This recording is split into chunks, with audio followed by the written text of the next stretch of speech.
At 4 o'clock in the morning, the lower reaches of the Yangtze River in Hubei province refused to sleep. The river was growling as if sensing an invisible monster circling above central China. That monster had a name: Hailong, a super typhoon unlike anything modern meteorology had ever recorded. Instead of weakening over land, Hailong collided with a cold northern air mass and formed an enormous suspended rain bomb directly above the Three Gorges Dam. Inside the control room of the largest hydroelectric structure on Earth, the air was thick with the smell of stale coffee and sweat. Dozens of engineers stared at their glowing red screens. The water level alarms didn't scream, they beeped steadily, cold and rhythmic like the countdown of a time bomb. Zhang Li, the lead shift engineer, held a cup that trembled in his hand. Not from his nerves, but because the entire concrete colossus beneath him was vibrating. A young technician shouted, voice cracking in fear, reporting that the reservoir had reached 174.8 meters, only 20 centimeters below maximum design capacity. Outside the reinforced glass, night was torn apart by frantic purple lightning. Rain did not fall vertically. It was whipped sideways by winds so violent they struck the dam like billions of liquid bullets. Wind speeds had surpassed Category 16. Never before had the Three Gorges faced a double assault, crushing internal hydrostatic pressure from the reservoir and the devastating force of a super typhoon from the outside. Zhang Li ordered all 23 bottom spillway gates opened immediately, eyes fixed on a pressure graph that stubbornly refused to drop. His subordinates protested in panic. Downstream cities, Yichang and Wuhan, were already flooding under typhoon rainfall. If they opened the gates fully, floodwaters would merge with the storm surge and drown 15 million people in a single night. The control room fell silent, the kind of silence that suffocates. They were facing a decision with no victory, only different forms of catastrophe. If they kept the water, the dam could rupture and erase half of China. If they released it, they would be knowingly sacrificing millions. Then it happened. A dry crack echoed from the concrete wall, subtle but sharp enough to slice through the roaring storm outside. On the structural integrity display, a tiny red line appeared at compression node 3, the most critical load-bearing point of the entire dam. A new alert announced structural failure detected at elevation 90 meters, crack expansion accelerating at 5 centimeters per second. Zhang Li lunged toward the infrared camera feed. Through the blinding white rain, he saw a nightmare made real. A high-pressure jet of water piercing through the dam's body, slicing through protective concrete like paper. The Three Gorges Dam, once a titan of engineering, was bleeding.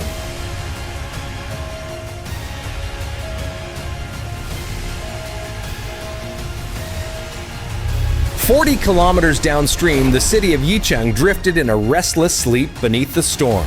Skyscrapers glittered with neon. Elevated highways curved like glowing ribbons, and dense apartment blocks clung to the riverbanks. The people who lived here had grown up with floods. They trusted the Three Gorges Dam the way earlier generations trusted temple gods.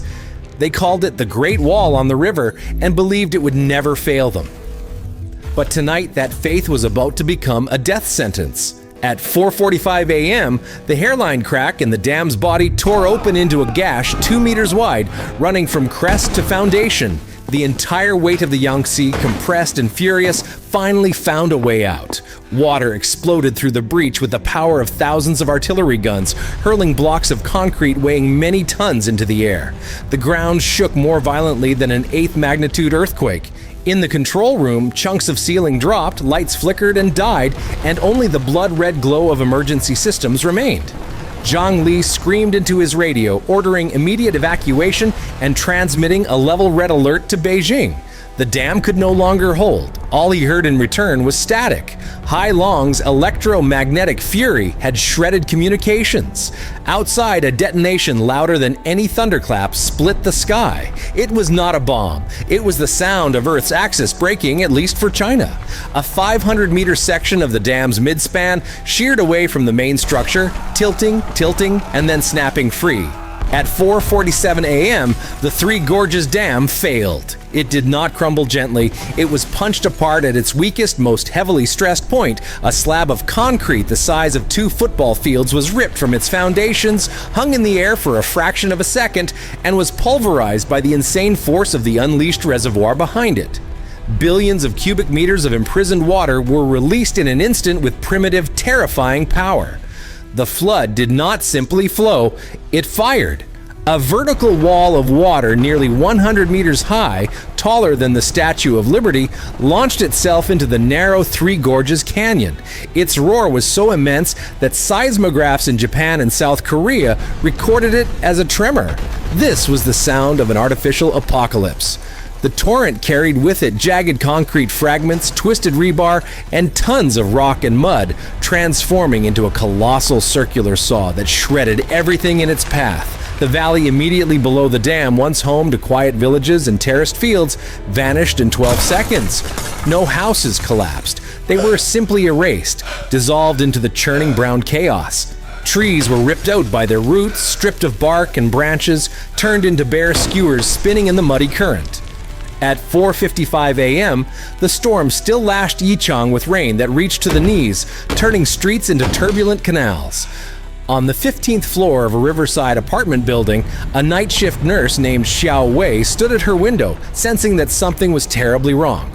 The water in a glass on her table trembled, not from thunder, but from a distant vibration pulsing through the ground. A freezing gust slammed through a half-open window, carrying the heavy stink of mud and the metallic tang of death. Then she heard it. Not the whistle of wind, but a deep, growing rumble like an enormous freight train charging out of the earth itself. The sound swelled, louder and closer, until the window panes began to crack. Xiao Wei looked upriver. In the crooked flashes of lightning, she saw what looked like a new mountain rising along the horizon.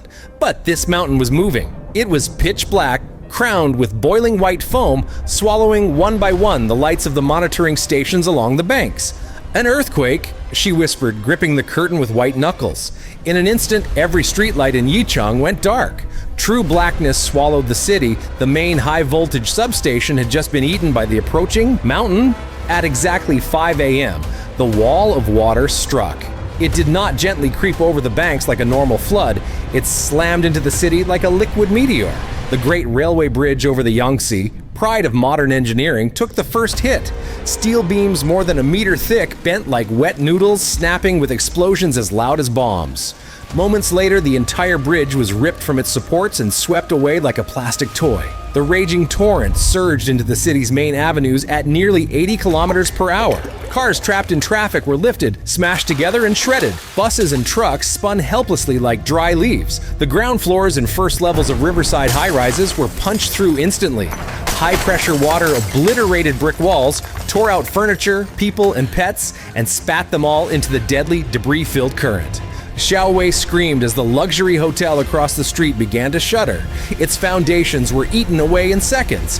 The entire tower leaned in slow, nightmarish motion and then collapsed into the black flood, creating a secondary tsunami that hurled water as high as the 20th floor of neighboring buildings. The city became a symphony of twisting metal, shattering glass, crumbling concrete, and the hopeless screams of thousands. And yet this was only the beginning. The flood, now loaded with the broken bones of Yichang, accelerated downstream, racing toward Wuhan like a liquid executioner, its strength undiminished.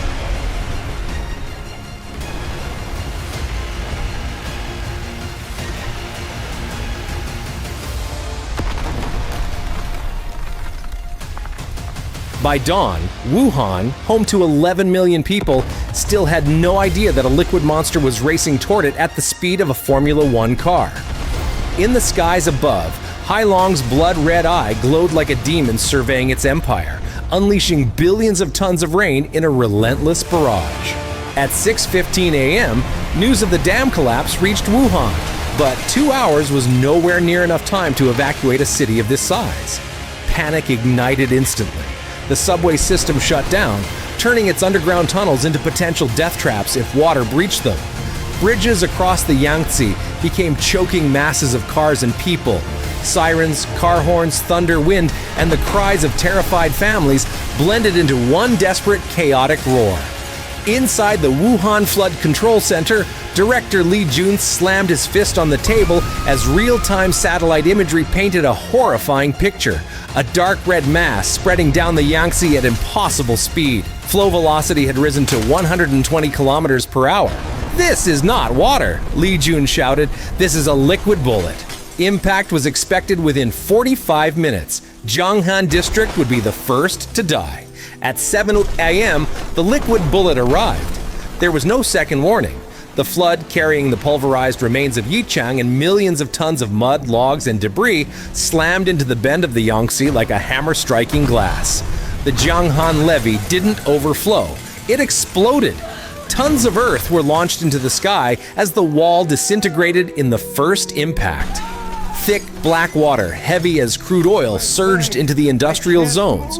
Chemical plants and electronics factories detonated in a chain reaction as water invaded their boilers and chemical storage tanks.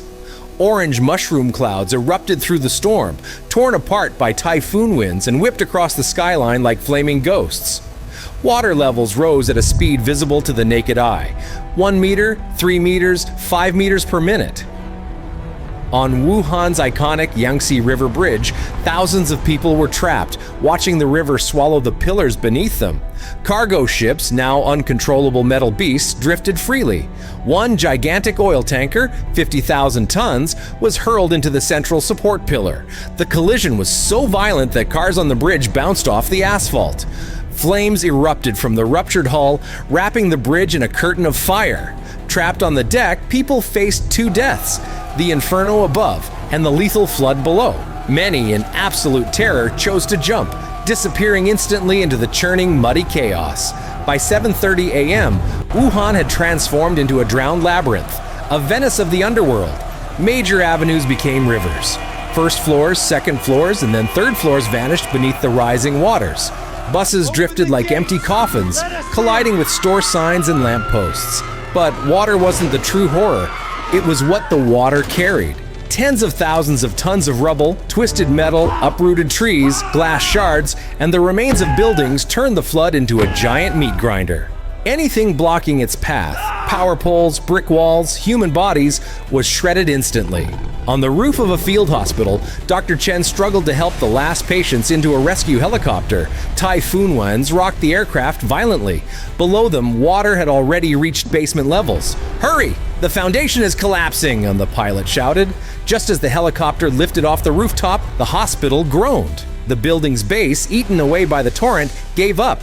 The entire 10-story structure folded into the flood like a cardboard box, forming a monstrous whirlpool that devoured everything nearby. From the helicopter doorway, Dr. Chen stared down at the devastation, eyes wide with horror, as he watched his workplace and his colleagues vanish in seconds. At 8 a.m., the core of Typhoon Hailong passed directly over Wuhan.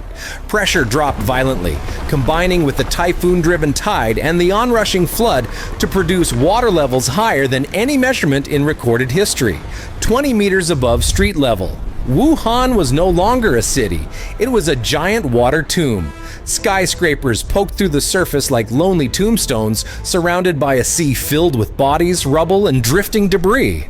But the disaster did not end here. The flood, now radioactive, toxic, and strengthened by everything it had consumed, continued roaring eastward toward Nanjing and Shanghai, its fury unbroken. We have to get off the bridge!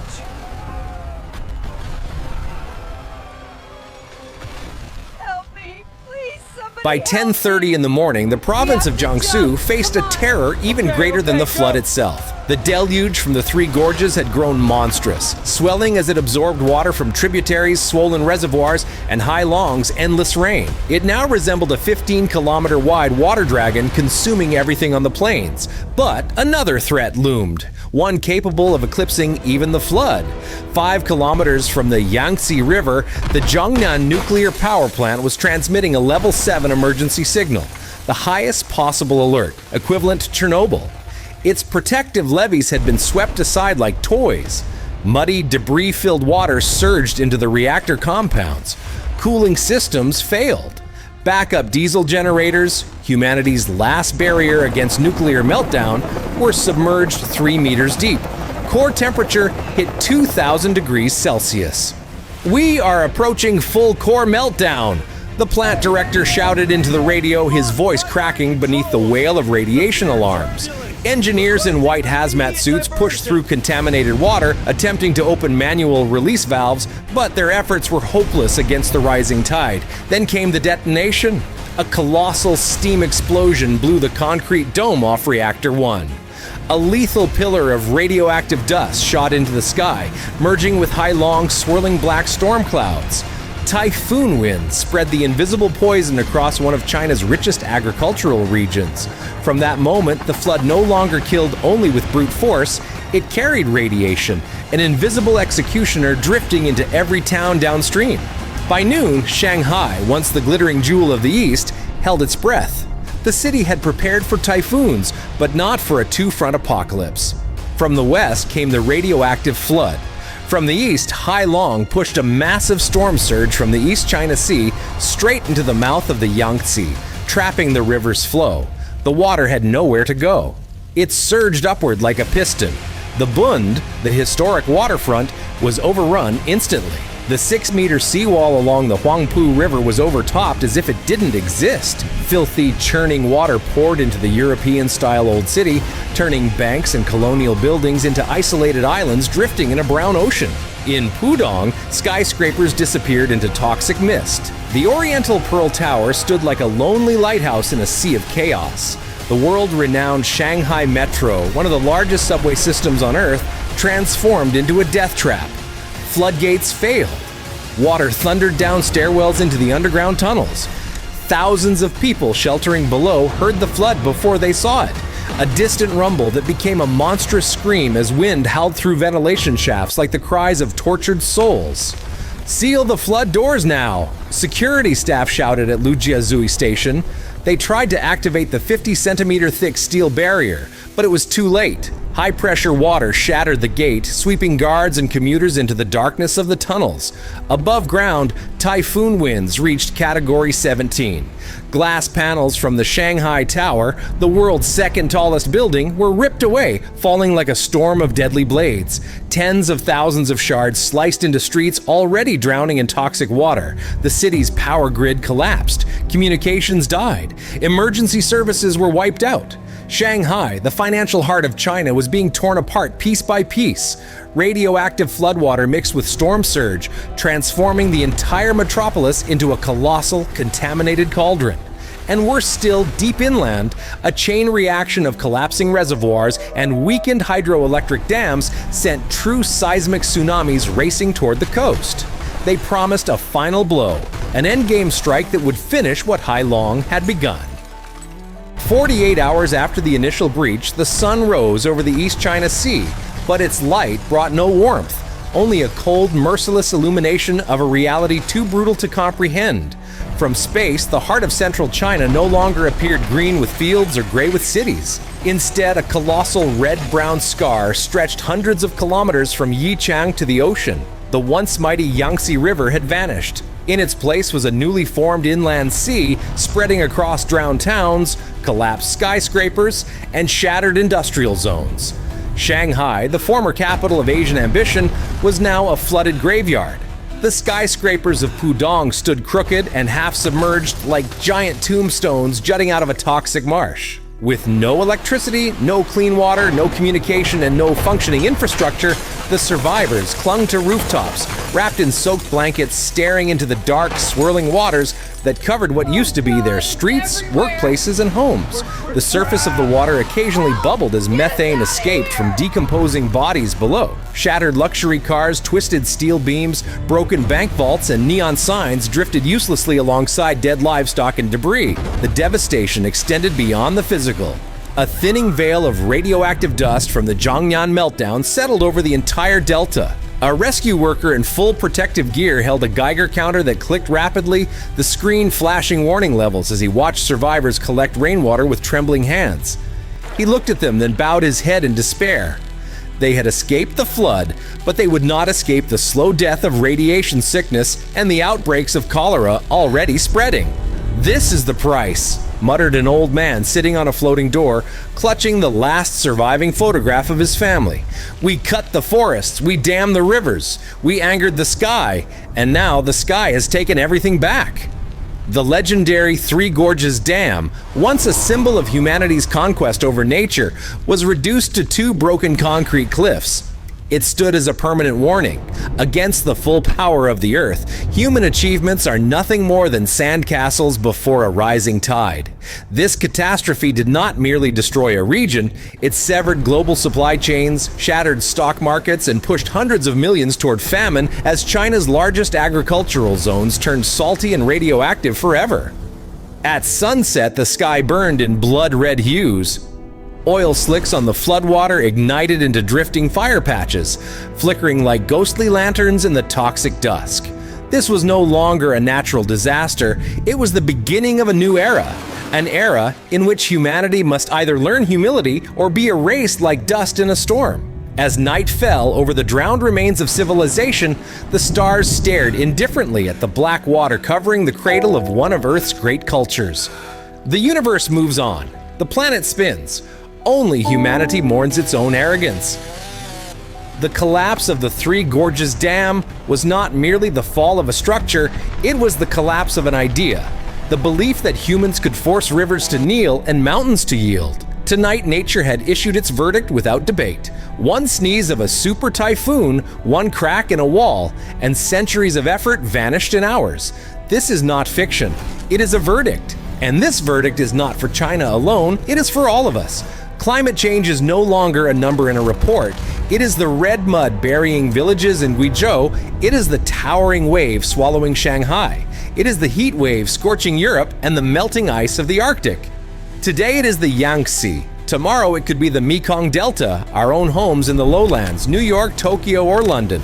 No place is truly safe when the balance of nature has been broken. Humanity is living on borrowed time, and the interest is rising. What you have heard in this story is a hypothetical scenario, but it is built entirely on real scientific warnings. The line between a scenario and tomorrow's news grows thinner every day.